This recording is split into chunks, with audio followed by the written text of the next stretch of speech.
Hello friends, welcome back to my channel.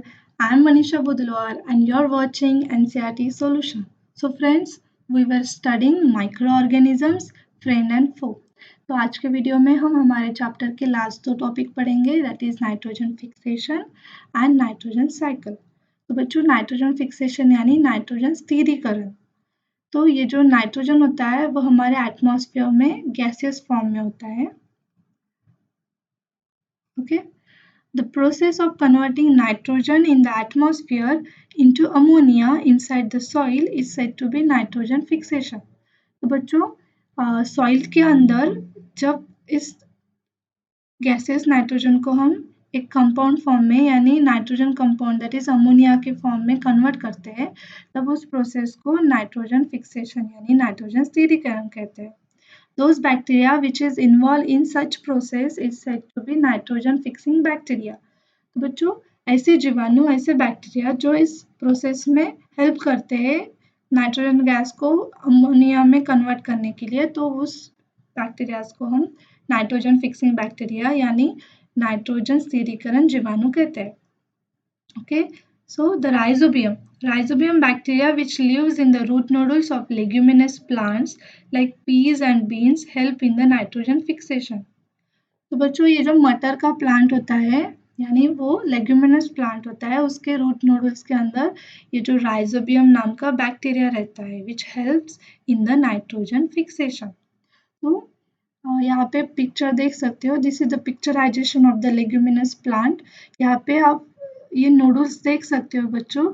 तो इस nodules के अंदर यानी मिट्टी के अंदर रूट में इस नोडल के अंदर ये जो राइजोबियम बैक्टीरिया होता है वो यहाँ पे लिव करता है। तो ये क्या करता है, एटमॉस्फेयर में जो गैसियस नाइट्रोजन होता है उसको उसके कंपाउंड में यानी अमोनिया में कन्वर्ट कर देता है। Okay nitrogen also get fix through the action of the lightning. तो बारिश के समय बहुत सारी बिजली कड़कती है, तो ये बिजली क्या करती है, it is also convert the gaseous nitrogen in the compound nitrogen. Okay however the atmospheric nitrogen is fix. बच्चों हम यानी ये जो पौधा होता है वो नाइट्रोजन के कंपाउंड का यूज कर रहा है, फिर भी एटमॉस्फेयर में उसकी जो परसेंटेज होती है, उसकी जो प्रमाणता होती है वो फिक्स रहती है, वो उतनी की उतनी होती है। It neither decreases nor increases, वो कम भी नहीं होती है और ज़्यादा भी नहीं होती। तो ऐसा कैसे होता है, तो हमें नेक्स्ट टॉपिक में पढ़ेंगे that is nitrogen cycle. Okay तो बच्चों our atmosphere contains 78% of the gas. हमारे एटमॉस्फेयर में ये हमारी अर्थ है तो मान लो कि इसमें ये जो 78% होता है वो सिर्फ नाइट्रोजन होता है और बाकी कार्बन डाइऑक्साइड और ऑक्सीजन होता है। बट आप देख सकते हो कि नाइट्रोजन की परसेंटेज कितनी ज़्यादा है and it is most essential for the living organism. और जो लिविंग ऑर्गेनिजम्स होते हैं एनिमल प्लांट्स, उसके लिए बहुत महत्वपूर्ण घटक होता है कौन, nitrogen. Nitrogen is one of the main constitute of the protein, chlorophyll and vitamins. तो बच्चों प्रोटीन हो, क्लोरोफिल हो, विटामिन्स हो, ये तीनों चीज़ों लिविंग ऑर्गेनिजम्स के लिए बहुत इसेंशियल है। उनमें ये जो नाइट्रोजन होता है वो पाया जाता है। Atmospheric nitrogen cannot be taken directly by plants and animal. तो एटमॉस्फेयर में जो नाइट्रोजन होता है गैसियस फॉर्म वाला, वो जो नाइट्रोजन डायरेक्टली प्लांट्स और एनिमल नहीं ले सकते। जैसे हम ऑक्सीजन एयर में जब ऑक्सीजन होता है वो डायरेक्टली हम ले सकते हैं, बट एटमॉस्फेरिक जो नाइट्रोजन होता है वो हम डायरेक्टली नहीं ले सकते। इसीलिए ये जो blue green algae and certain bacteria present in the soil fix the nitrogen of the atmosphere। तो बच्चों ये जो नीली हरी शैवाल होती है और कुछ महत्वपूर्ण बैक्टीरिया जो होते हैं किसके अंदर, सॉइल के अंदर, वो इस नाइट्रोजन को फिक्स करते हैं।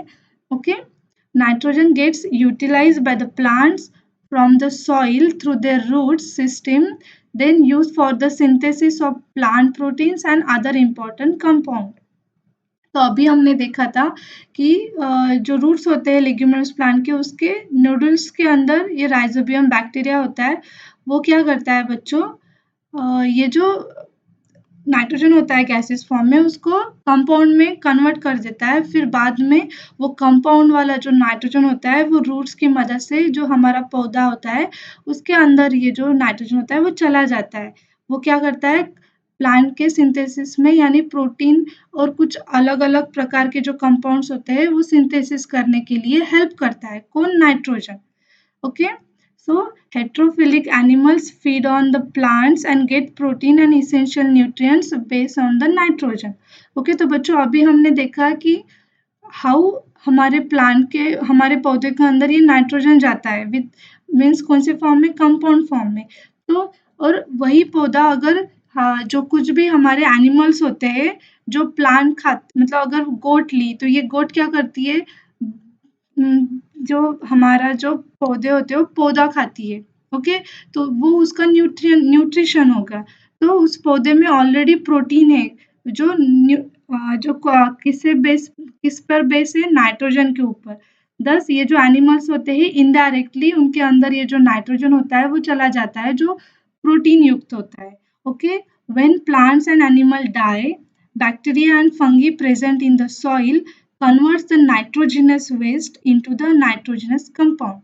Okay, तो बच्चों जब कोई भी पौधा और एनिमल मृत हो जाता है तो कुछ जो बैक्टीरियाज, कुछ महत्वपूर्ण बैक्टीरियाज और जो फंजाई होती है जो सॉइल में रहती है वो उस नाइट्रोजनस वेस्ट को नाइट्रोजनस कंपाउंड में कन्वर्ट कर देती है and plant use this nitrogenous compound again. तो बच्चों इनडायरेक्टली अभी जब प्लांट्स और एनिमल जब मर जाते हैं तब ये जो बैक्टीरिया क्या करते हैं उनके नाइट्रोजनस वेस्ट को फिर से मिट्टी में ही नाइट्रोजनस कंपाउंड में कन्वर्ट कर देती है। तो मिट्टी में जब हम नया पौधा लगाएंगे तो वो पौधा क्या करेगा, वो सेम नाइट्रोजनस कंपाउंड यूज करेगा। Okay, and certain other bacteria convert some part of the nitrogenous compound to the nitrogen gas which goes back into the atmosphere। और ये जो नाइट्रोजनस कंपाउंड होता है इसको और जो कुछ महत्वपूर्ण जो बैक्टीरियाज होते हैं वो क्या करते हैं, अगेन उस कंपाउंड को गैसियस फॉर्म में कन्वर्ट कर देते हैं। और अगर वो गैसियस फॉर्म में कन्वर्ट हो गया तो क्या करेगा, वो अपने एटमॉस्फेयर में यानी वायुमंडल में बैक चला जाएगा, फिर से उधर ही चला जाएगा। As a result the percentage of the nitrogen in the atmosphere remains constant. तो अभी कैसे हुआ, हमने स्टार्टिंग में क्या किया कि गैसियस नाइट्रोजन को एटमॉस्फेयर से क्या किया, कन्वर्ट किया कंपाउंड में। ओके, फिर बाद में वो कंपाउंड के फॉर्म में पौधों में स्टोर हो गया। तो अभी क्या हुआ, पौधा जब मृत हो जाएगा तो पौधों के अंदर जो नाइट्रोजनस कंपाउंड होगा वो फिर से मिट्टी में जाएगा और मिट्टी में जो फंजाई होते हैं, बैक्टीरियाज होते हैं, वो उस कंपाउंड को क्या कर रहे हैं, फिर से गैसियस फॉर्म में कन्वर्ट कर रही है। इसलिए क्या हो गया, वो नाइट्रोजन बाद में मिट्टी से कहा जाएगा एटमॉस्फेयर में जाएगा। तो इसीलिए the percentage of the nitrogen in the atmosphere remains constant, यानी हमारे वायुमंडल में जो नाइट्रोजन का परसेंटेज होता है वो कांस्टेंट रहेगा, दैट इज 78%। ओके, सो बच्चों दैट्स इट फॉर नाउ। यहाँ पे हमारा चैप्टर खत्म होता है। अगर आपको कुछ क्वेरीज रही तो आप नीचे कमेंट सेक्शन में पूछ सकते हैं। Okay, see you in the next video with the next new chapter. Thank you for watching.